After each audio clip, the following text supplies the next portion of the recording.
Hey guys, Fallout Lover here, back with another Fallout 76 video for you guys, and today I'm going to be doing another build tips and tricks video.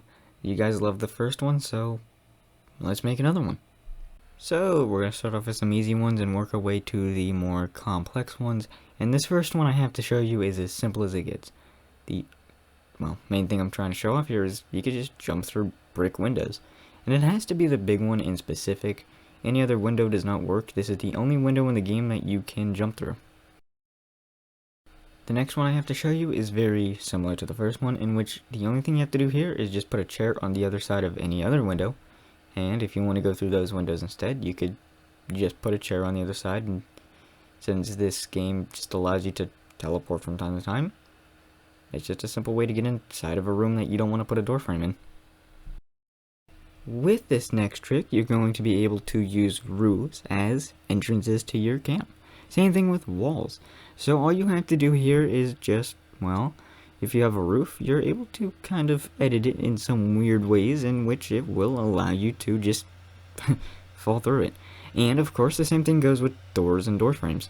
If you have a door frame, or a door, or not even a door frame, just a wall, you're able to just kind of simply switch it in the build menu without even actually placing it in the first place, and it will still allow you to walk through it. The next simple build trick I have to show you is that you can, you could just take a floor out from beneath two door frames and just kind of switch it. So if you have two walls, or just walls in general, that you don't really want to be attached to the ground per se, just switch them into door frames and you can just move that tile wherever you want it. If it's just a regular wall or a window, it doesn't work, but if it's two door frames, that floor's fair game. This next trick I have to show you, I couldn't actually get to work properly. I think it is bugged, but what you're able to do is if you build a camp next to a power substation, which you are able to do, and you power up the power plant in the region, you're able to take its power and just have a free power box that always gives 100 power. Or if it's not powered up, it only gives 10. I couldn't get this one to work. I think it's currently bugged, but if this one ever gets fixed, this is something you could do. You are able to just get free power if you build at a power substation. With tip number 6, this is one that I couldn't necessarily get footage for, as Beckett just didn't want to say it, but if you have your allies in any region, they will actually have unique dialogue depending on what region you're in. Now this one isn't necessarily a build tip or trick, but it's one that has to do with building nonetheless, and I figured I would throw it out there so that you guys know that if you live in certain regions of the game, your allies will have actual unique dialogue for that. Clip number 7 has to do with our good old friend, the Collectron Station. As you can see, I am using the one for the Red Rocket Collectron, and if you wanted to collect something other than, in my case, car parts, all you have to do is just use the terminal and just select whatever you want it to collect, and it will collect things that it doesn't already collect to begin with. So if you really like the way the Fetch Collectron works, but you don't want it to collect electronics, you can set it for Nuka-Cola if you have that one owned, or if you have the regular one owned, or the Raider one. Whichever ones you have, you are able to select different things on the terminal that is always connected to them, and from there you could just let it go on and collect whatever you want it to collect.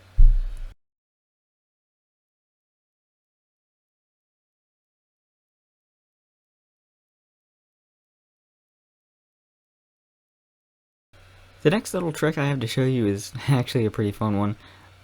So as you know, you can build flingers at your camp, and they fling you.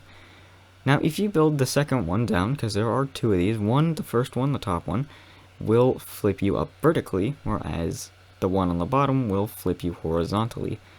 And if you pair this with a jetpack, as you can see in this gameplay footage, you can actually go pretty far with this thing, so make sure to bring yourself some anti-fall damage boots, because you might need them. This next trick that I have to show you is a fairly easy one, but all you have to do is just pay attention to where your camp is. So of course, whenever you build your camp, it is always in, the center of your camp, and as some people do not know while playing this game, wherever it is actually will give you a different spawn point. So in the middle, you will usually spawn roughly on near the border of the camp, but if you move the camp somewhere else, it will actually change your spawn point.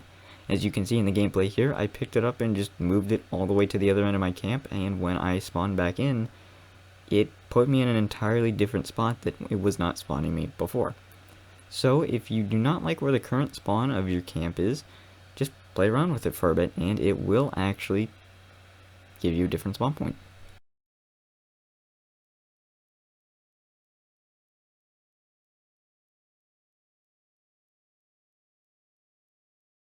Up next, we have one of my personal favorites to see used in a build if done properly, and that is raising foundations.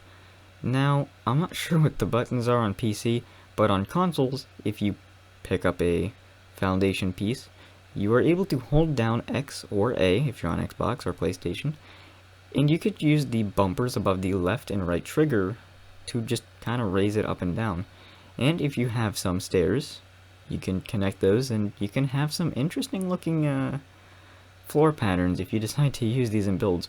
Like I said, when done properly, this is actually a really cool design. Now last, but certainly not least, we have the flamethrower trap. As you can see, I'm trying to place these blinds here, and, well, they're not really blinds, they're curtains. I'm trying to place these curtains here, and they won't go. So, if you use a flamethrower trap to destroy whatever's in front of it, you can actually just move the curtain where the destroyed object was, and it'll let you place it there. And then all you have to do then is just repair the thing that you broke, and boom. If you want to have curtains where you have other stuff in the way, just destroy it. That about does it for this video. I know it was on the shorter side, but hey, the first one was also on the shorter side as well, but it was actually a really well-liked video, so I decided I'm gonna make another one. I always intended to have a second one to work on after the first one came out. I just didn't at the time know exactly what I was gonna do with the part 2, so I kind of left that one for a bit of a later project. And that's about it. I hope you all enjoyed, and if you did, that is lovely. Glad to be of service to you. And with that being said, I would love to wish all of you guys a farewell and a happy Easter. Take care, relax, don't stress yourselves out. See you guys later. Take care.